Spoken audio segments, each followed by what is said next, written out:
What's going on, y'all? So I wanted to just show what these root balls are looking like, and they're rooting up good. But this plant was not getting any bigger, and now I see why. The root ball was pretty much taking up the whole bottom of the pot anymore, and it wouldn't have been able to produce anymore. This is what I've been doing, taking them outside, putting them in the ground. Even though this might not be the proper time to grow them, it's still working.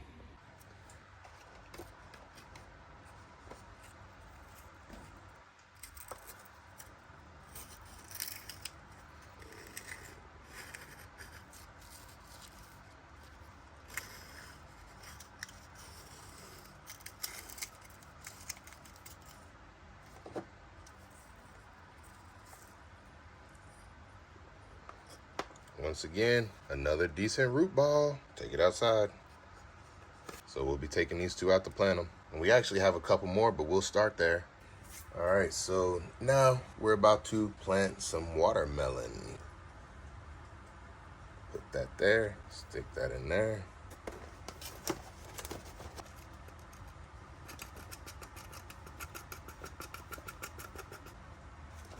And there we have it. This one is watermelon. There's actually two. There's the second one coming up right there.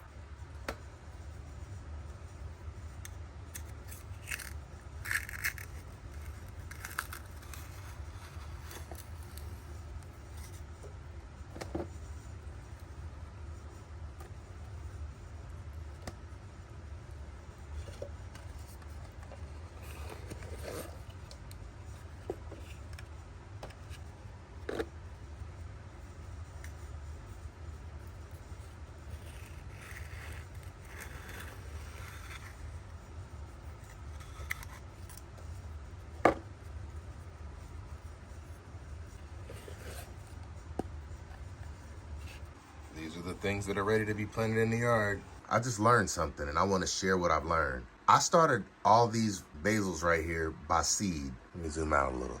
I started all of these by seed, and every one of them has produced a different result. And I thought that they were producing different results because they were different kinds and I did different things with them, started them at different times. But what I realized is I have everything in here going in seed starting soil. Something like this right here. It's seed starting and it has no nutrients in it whatsoever. And I just learned that with this having no nutrients, it's just good for the roots to be able to start. But once they start, they need a good soil for them to be in. And what I just realized was this one right here, it has the fullest leaves on it. And the reason that one has the fullest leaves on it, now all of them look perky right now because I gave them a little juice. Right now, this one was in soil and the rest of them are in this stuff right here. I mixed up a big batch of this and I filled these pots up. Basically, this has no nutrients in it. And so everything was looking sad and gloomy, not having good color because it didn't have any nutrients in the soil. And this one did.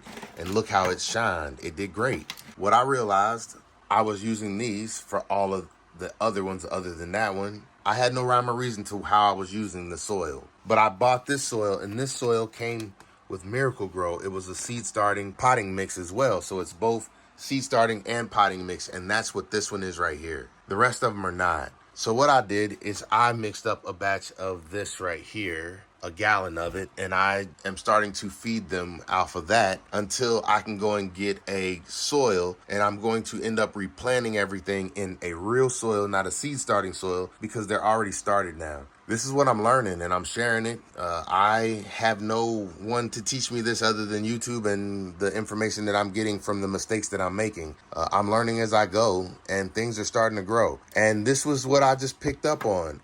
I started out with sand, and sand didn't give me the results that I wanted. And now I'm understanding that even a seed starting mix, which that's what these are right here, they're just little pucks. Even a seed starting mix is good for starting seeds, but after the seeds are started, you need something to give them nourishment. I'm already providing fake lighting, so they need something to make them grow. So right now I'm using the Miracle-Gro. That's what's created this one. And so I want to see, they already perked up since I just gave them the Miracle-Gro, and everything has perked with their leaves facing up now. I'm learning and I'm showing y'all what I learned. You're welcome to it. Do with it what you will.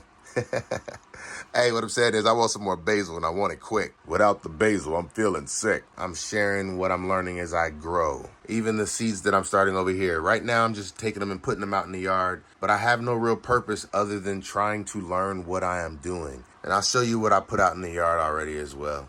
Here are a few of the items that I grew indoors, but I ended up moving it outside. I know this is the wrong time of year to be planting things outside, but I have to place them somewhere. That is the mint, and if you can't tell, the mint is growing in great now. A lot of it died off right there, but it looks like it's gonna take off because these little pieces are doing well. And then these are the things that I didn't know what they were. I did not look into them before I started the seed. I just wanted to play around with some seeds to see how they would grow. And I'm learning a lot along the way. Learning to plant things in soil, and I will be going to try and find a good potting mix to continue to grow things in. This is the one that has the mole in it. And if you look, clover has died off in here. So I'm believing that the mole is killing the root system of the clover. But I put this in here and it's doing well in here. I'll be interested to see what that produces. That was a bean of some sort. Since I put it outdoors, it is doing much better. I don't know how it's gonna grow or what it's gonna be. Same with these. That is cucumber, the only one that I understand what it is. And since I moved it outside, it is doing much better as well. Things that I have moved outside are starting to take off much better than they were inside. They have real sunlight, real dirt, and real weather conditions. So they're turning out great. These are the items that I moved outside, and I will continue to move things outside until I see what they do. And eventually I will start planting things just in the ground. But right now, this is just a test subject, just to see what happens. And like I said, I'm growing everything out of season right now. It is October, and I am just starting these seeds. So this is bad, I'm sure, but I'm going to learn why it's bad, and you will learn in real time with me.